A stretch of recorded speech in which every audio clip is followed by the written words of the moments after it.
শ্রাবণ মাসের প্রথম সোমবারে আজ বাড়িতে জলহুলে বউলা বাবারে পূজা দিলাম। তো হেলো বন্ধুরা, আসলে তোমরা হক গেলে ভালো আসতো, আমি ভালো আছি। তো আমি চলে এসেছি আরেকটা ভিডিও লই। তো এই ভিডিও হয়েছে ভোলা বাবার পূজা, আমাদের বাড়ি পরমেশ্বরের পূজা। তো তোমরা কনে কনে আজ শ্রাবণ মাসের প্রথম দিন প্রথম সোমবারে পূজা করছো কমেন্ট করে জানাইও, আর ছবি দিও কমেন্টে। তো আজ হয়েছে শ্রাবণ মাসের প্রথম সোমবার। তো সবার বাড়িতে পুজো হয়, মন্দিরে পুজো হয়, তো আমার বাড়িতেও পূজা হয়। আমি যা 5 বছর ধরে পূজা করি। এর আগে হচ্ছে শিবরাত্রির দিন পূজা করতাম আর কি, এমনি সোমবার সোমবার জল ঢালতাম, কিন্তু সে শিবরাত্রির সময় একটু বড় করে পূজা হইতো। তো এরপরে যখন একটু হয়েছে, তো এবার শ্রাবণ মাসে জল ঢালি, বড় হয়েছি।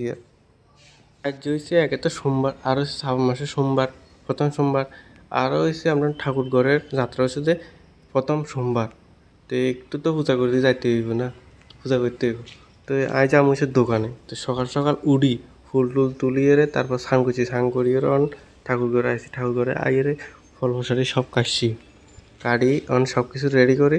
তো পূজার করিয়ে, তো প্রথমে দুধ দই ঘি মধু সব কিছু দিয়ে স্নান করামো, করাইয়ে রে তাই সব কিছু রেডি করে বসি। হঠাৎ করে মনে হচ্ছে তো এত এই মোমবাতি ধূপকাঠি জ্বালাই না, প্রদীপ জ্বালাই না। তো এরপরে জ্বালাইছি, জ্বালাইরে আবার বসি। তো তোমরা যদি কারোর যদি মনে হয় যে এক্সট্রা এক্সট্রা ঢালতে ইচ্ছা না, তাহলে সব কিছু মানে ধরো পঞ্চামৃত, দুধ দই ঘি মধু চিনি, এই তিনটা একসাথে, এই পাঁচটা একসাথে মিশাই তো শিব ঠাকুরের স্নান করাইতে পারো তোমরা, কোনো সমস্যা নেই। বা এক্সট্রা এক্সট্রা করাইতে পারো, প্রথমে কিন্তু জল দিয়ে স্নান করাইতে হবে, আশা করি সবাই জানো এটা।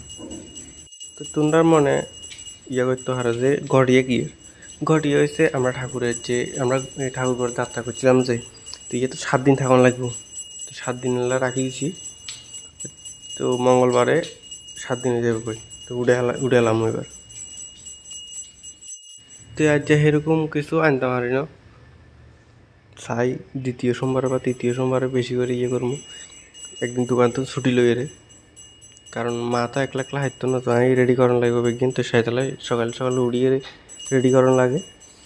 তো আজ যে বেশি কিছু করি না, একটা 5 রকম মিষ্টি, শসা কলা আঙুল ফল আর আপেল আর আম, এর দূরে রেডি করছি, আর কিছু করতে পারি না। এই 3-4 দিন আগে পর্যন্ত মানে গাছের দোতরা ফুল এনে কি পরিমাণ ফুসছিল কবির মতন।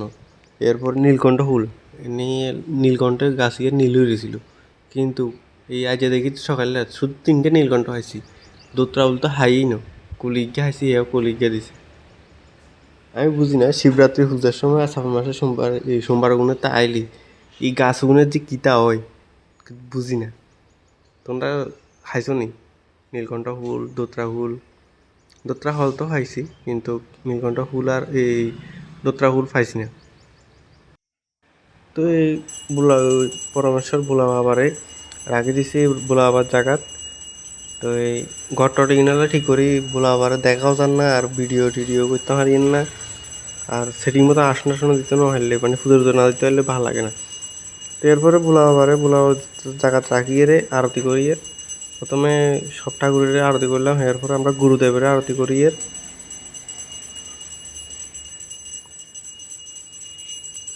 সকাল সকাল পূজা দিতে একটা ভালোই লাগে, কিন্তু প্রত্যেকদিন তো আর পূজা দেন যায় না।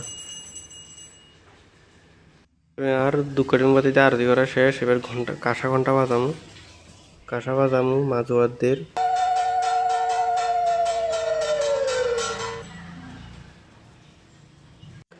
তো এরপরে সংগঠনক বাজাইরে ঠাকুরের নমস্কার করে লিখছি।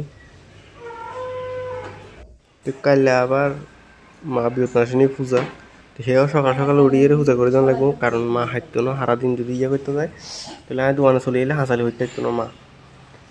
তো ভিডিও ভালো লাগলে লাইক কমেন্ট শেয়ার সাবস্ক্রাইব করে দিও, আর আজ যাও কনে কনে ভুলা আবার পূজা দিছ অবশ্যই কমেন্ট করে জানাইবা। হর হর মহাদেব।